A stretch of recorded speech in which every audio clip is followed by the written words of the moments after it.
Welcome back to Paul's Tech News, my friends and fellow PC gaming enthusiasts. On this portentous day, we stand upon the threshold of eternal glory. Perhaps it is fate that our deliverance from the shackles of venality has come in the springtime, for in this season of new life, our hope has been renewed for a bright and spectacularly rendered high-resolution future. GPU prices are back to normal. Almost. We're looking at like 15 to 30% markups on average, and that's actually a huge improvement. Still, I know some of you have refused to buy until we hit actual MSRP, and I respect that. If demand stays mild, it's just more reason for prices to continue to fall, after all. So forget all that inspirational bullshit that I just said, hold for now, and maybe you'll eventually be able to pick up one of NVIDIA's AI-designed GPUs and pair it with a 6 GHz Intel Raptor Lake CPU. All this and more on today's moderately hyperbolic episode of Tech News. Excellent! Today's video is brought to you by Kioxia's family of NVMe SSDs, featuring their latest BiCS 3D flash memory. The BG5 now supports PCIe 4.0 and is still available in the incredibly small M.2 2230 form factor, so it's a great fit for gaming PCs, laptops, and compatible handheld gaming devices. And for enterprise or hyperscale data center use, the CD7 and XD6 feature the new EDSFF, or Enterprise and Data Center Standard form factor for ease of integration, while the CD7 supports PCIe Gen 5 for maximum performance when paired with the latest AMD EPYC or Intel Xeon server hardware. For more on Kioxia SSDs, click the sponsor link in the video description. So clearly, big news this week and lots to get to, so let's forge ahead with the... Wait, did you guys hear something? I thought I heard something just now, but no? No, there's definitely a noise, and it sounds an awfully lot like a new AMD graphics card launching, but quietly. So still, so quiet. Kind of like Intel's response when you ask them, where are all the Arc GPUs? But unlike Team Blue, who announced the GPU and then didn't launch it, AMD is doing the opposite, launching a GPU, the entry-level Radeon RX 6400, without barely so much as an announcement. And perhaps with good reason, as technically the 6400 launched about 3 months ago, but was only available to OEMs and system integrators. But now we have retail availability of add-in boards from major GPU partners, most of which appear to be listing for the MSRP of $160, with some going for $170. Another reason for the lack of fanfare is likely due to the RX 6500 XT's reception back in January, a $200 MSRP card, which was heavily criticized due to the PCIe 4.0x4 interface, the lack of 4K H.264 or H.265 encoding and AV1 decoding capabilities, and only having 2 display-out connectors. And the 6500 XT is about 25% faster than the 6400. So is this GPU appropriate for anyone, or is it just the proverbial waste of sand, trademark Gamers Nexus 2021?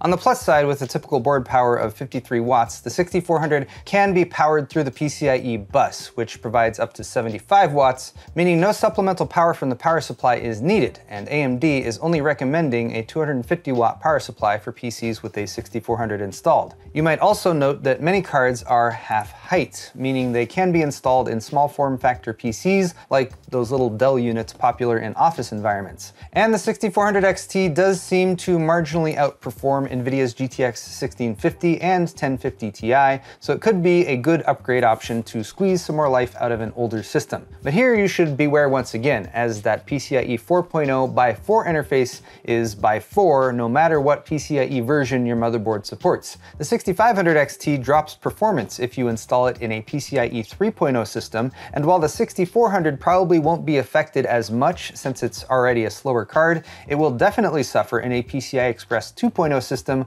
which includes those based on Intel Sandy Bridge CPUs from 2011 or earlier. All that said, the best thing AMD could do to make this card more appealing would be to drop the price to $140 or less, and who knows, with how things have been going in the GPU market, below MSRP sales might indeed be making a comeback. Case in point, we saw another flurry of GPU prices have dropped even more articles and videos this week, starting with an update from 3D Center that elongated their infamous pricing chart a bit further, causing some elongation amongst PC gamers at the same time, as the falling tail end of the graph continues to fall, with AMD card prices sitting at plus 12% over MSRP on average, and NVIDIA cards at plus 19%. This data comes from German retail sites though, so pricing may vary depending on your location, but there is reason to believe that prices aren't done falling. Typically, the pricing for current gen GPUs GPUs will drop leading up to a new release to help retailers clear out inventory, and there are 3 launches anticipated in 2022. AMD's Radeon 6000 series refresh that's coming May 10th, and AMD's 7000 series, as well as NVIDIA's Ada Lovelace-based cards that we're expecting to be called the 40 series, which should arrive in the second half of the year. If the Ethereum merge and transition to proof of stake happens in the same time frame, and that's difficult to pinpoint, but I've been hearing that August is a reasonable estimate based on how things are progressing with the Kiln testnet, then the second half of the year could prove to be one of the best times to build a gaming PC, like,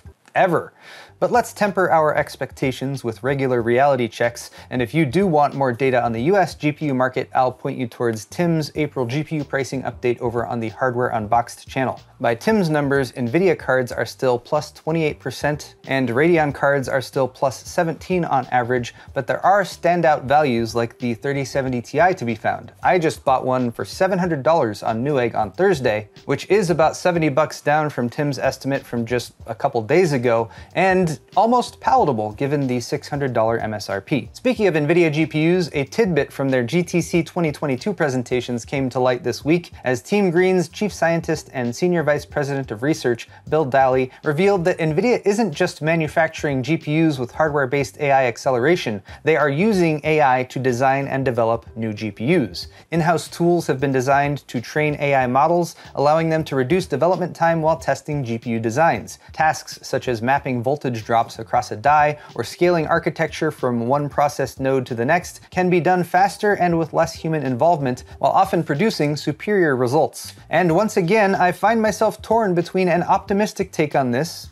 because new and faster GPUs are usually seen as a good thing when they become available to consumers, and the pessimistic take, in which I am reminded of all the stories and movies where AI-designed hardware is used to design and produce even better AI, feeding on itself and eventually surpassing the intelligence and capabilities of mankind. Think Skynet, Age of Ultron, plenty of others out there, but for some reason these sentient supercomputers all seem to come to the conclusion that we humans are the problem, inexplicably, and that we should be eradicated as efficiently as possible. It seems kind of harsh to me though. I mean, we're just PC gamers trying to upgrade from our GTX 970s, okay? No need for my GPU to be plotting against me too. That's what cats are for. Speaking of PC hardware that might eventually destroy us all, Intel CPUs, known more recently for both improved performance as well as increased power draw and heat output, might finally achieve the next high watermark in how many times per second they can do stuff with the introduction of Raptor Lake, aka Intel 13th Gen Core processors. The recently launched 12900KS has a peak turbo boost of 5.5 GHz, but if Twitter leaker One Raishu is to be believed, Raptor Lake will top that by 200 to 300 megahertz when it launches later in 2022. So 5.7 to 5.8 gigahertz? Naturally, this is close enough to 6 gigahertz that we might as well just round up, which makes for a more compelling headline. But even if the official out-of-the-box speeds top out at 5.7 or 5.8 gigahertz, Intel has also already spoken about better overclocking support and up to a double-digit performance boost for 13th gen. So they are clearly gearing up for a battle with AMD's next-gen AM5 platform, which is expected in roughly the same time frame, the second half of 2022. Apart from higher clock speeds, Raptor Lake CPUs will top out at 24 cores and 32 threads, keeping 8 P cores but increasing efficiency cores from 8 to 16, and should have better IPC performance, more L3 cache, and backwards compatibility with existing LGA 1700 motherboards. You know what's not backwards compatible though? No, not your mom, she fully supports it. I meant tech briefs. They can ride up uncomfortably when installed improperly, so please consult your owner's manual if you're experiencing any tingling in your extremities. But let's start with Netflix, the OG video streaming service, who appears to have gotten a bit too comfortable in their position atop the market. It all started Tuesday when an earnings report showed that Netflix lost subscribers in Q1, about 200,000 of them for the first time in over 10 years. Combine that with consumer-unfriendly announcements such as an upcoming crackdown on password sharing and the potential introduction of ads for their low-end plans, and suddenly a lot of people started asking, why do I have a Netflix subscription again? With the recent original programming lacking, according to many, I don't have time to watch TV, and a continual drop-off in the availability of popular syndicated shows due to contracts expiring, or other services scooping them up, and the internet's running theme midweek seemed to be posts about people who were canceling or planning to cancel their Netflix subs. NASDAQ traders followed suit, and from Tuesday evening through Friday, Netflix stock dropped from $350 a share down to about $215, almost 40% down, knocking close to $60 billion off of their market cap. So if your plans this weekend include Netflix and chill, be sure to bring some extra lube. Speaking of loosely applicable sexual innuendo, the EU is determined to make it easier for you to plug in your handheld device, if you follow me, by standardizing chargers for electronics, and the winning connector of choice is USB-C. The proposal to do so was introduced back in September, but has recently been expanded, as reported on Thursday, from covering smartphones and tablets to now also including devices like laptops, handheld gaming consoles, and cameras. And while there's certainly a discussion to be had regarding free market versus government intervention, most agree that this move is eco-friendly as it allows cross-compatibility and reuse of chargers, and the sole holdout is Apple, lover of proprietary connectors, who seems to be moving towards all wireless charging in response to sort of get around this, but likely won't have time to bring that to market, and also probably can't for phones, at least since the sole exception to this rule is small devices like watches. And yes, the rules can be revised in the future once new and better phone plugging in technology is invented. Here's a special alert: any organization using version 15 or newer of Oracle's Java framework should be aware that on Wednesday a critical vulnerability was published. The elliptical curve digital signature algorithm, or ECDSA as those of us who are super familiar with digital cryptography call it, which is used to digitally sign files and other data, can be compromised with a very simple workaround. Enter 00 as the coordinates on the curve and you're in. Free to forge TLS certificates and signatures, two-factor authentication messages, and authorization credentials generated by a range of web-based services. Previous Java versions would check if the value was 0 and reject the signature if it was, but oopsie, they left that part out with version 15 and have only just issued the April 2022 critical patch update that fixes it, even though they were notified about the problem back in November. Oracle self-rated the vulnerability as a 7.5 out of 10 on the severity scale, but several independent firms rated it 10 out of 10. Would input 00 and generate my own signed TLS certificates again. Dell, meanwhile, has some new laptops in the work, such as the Precision 7670, which will feature Intel's 12th generation Alder Lake HX mobile CPU, but Twitter user iGPU Extremist spotted a unique-looking DDR5 memory module in some of the early documentation from Dell. It seems that rather than going with SO-DIMM memory modules that are popular in laptops,